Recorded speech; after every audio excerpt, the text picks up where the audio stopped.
this is Danny Raymond, the voice behind Ray's Guide. 4.2.1 is now an open PTU, and I expect soon to be having release candidates for it. So it's time for the Essentials video for those who don't follow this project patch by patch and bug by bug.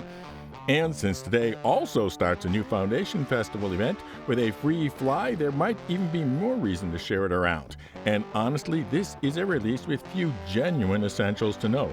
There are a lot of changes around the edges, for example, a lot of tweaking and balancing to ship stats, but mostly you can jump right in and enjoy it. Speaking of jumping right into it, there is the Foundation Festival Free Fly event bringing in a new referral bonus system, including most importantly to the new user, a 50,000 referral credit bonus because frankly, the old referral bonus of 5,000 wasn't much since just completing the tutorial was 25,000 credits. So now the obligatory mention of my referral code, StarCPG6-5NPL. That's StarCPG6-5NPL. There's also 3 starter ship packages with 24-month insurance. There is the all-rounder with the Cutter, the Hauler with an Intrepid, and a Hauler Plus with the Nomad. Honestly, calling the Intrepid package Hauler is a bit of a misnomer, since the Intrepid's 8 SCU are difficult to access and not enough to do many small cargo runs. The Cutter and Nomad are much better choices of these 3 in my estimation.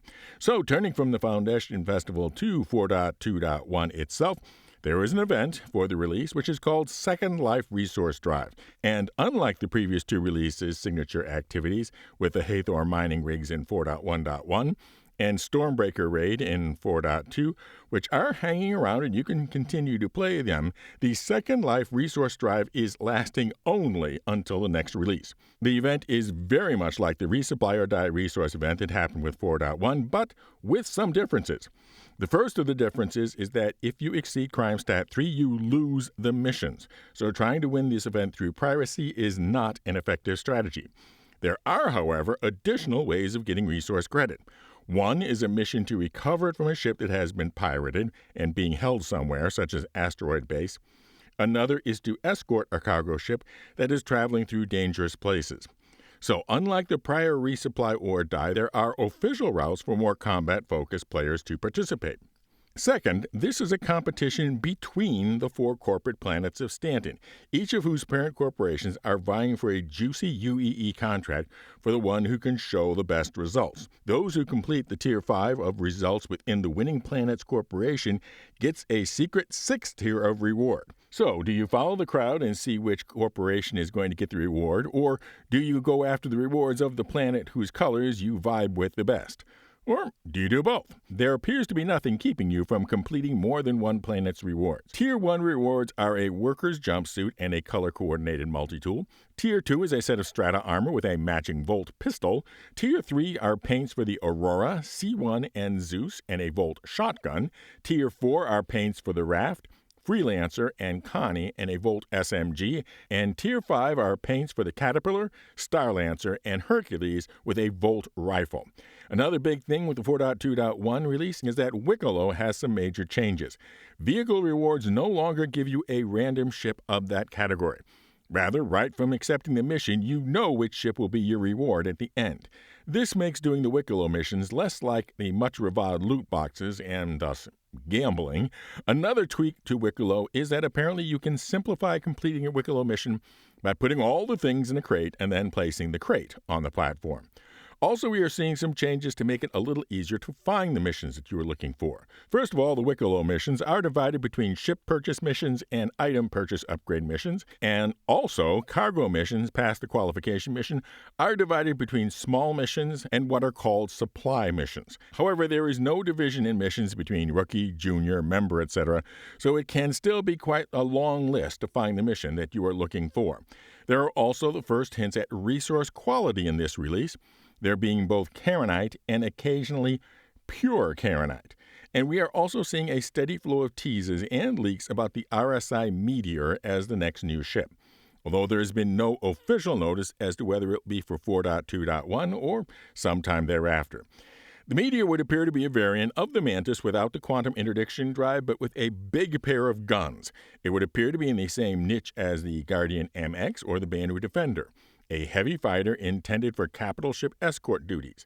And since one of the new ways to participate in the resource rates is to do ship escort, there is a logic behind having it in this release. But is there a reason of having it at all when there are other ships in the same role?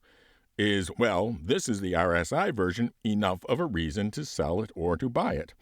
Other than the urge to want to have everything, we'll need to see the actual details to tease out whether that's the case. And those are the essentials for the 4.2.1 release. There should be a lot of fun, but not too many big headline things. So I'm going to make some announcements of my own regarding my giveaways.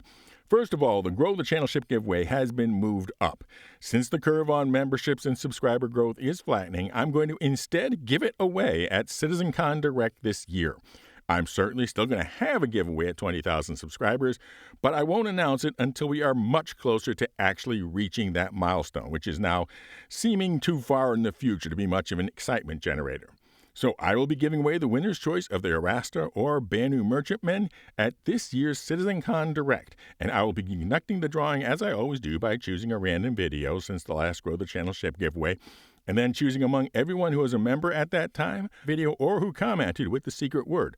But there will also be one other way to get an entry in that drawing, because the news isn't just when, but also where, and that is going to be at the Raise Guide Los Angeles area's Citizencon Direct Watch Party and BarCitizen at Supply and Demand in Long Beach, running from 1 hour before the event and continuing to 1 hour after the event.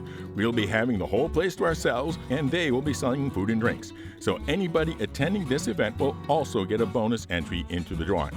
So if you let your subscription or membership lapse because the Arasta BMM giveaway was seeming so far away, it's not.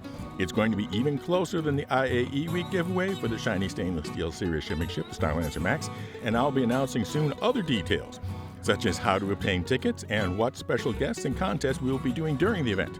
In addition, since the Raise Captain's membership level started as a way to support the channel's Citizencon coverage, I will be doing a lot of very prominent recognition for the Raise Captain's members during the stream pre- and post-show and any breaks during the middle. So with the video contest, we have the September release, the Citizencon Direct Watch Party in October, and then the IAE Week giveaway in November. It's going to be a busy fall for giveaways from Raise Guide. Oh, and the secret word for this video is the location of the Raise Guide Citizencon Direct Watch Party. Fly safe, keep it real, and I'll see you in the verse. This is Danny Raymond for Raise Guide.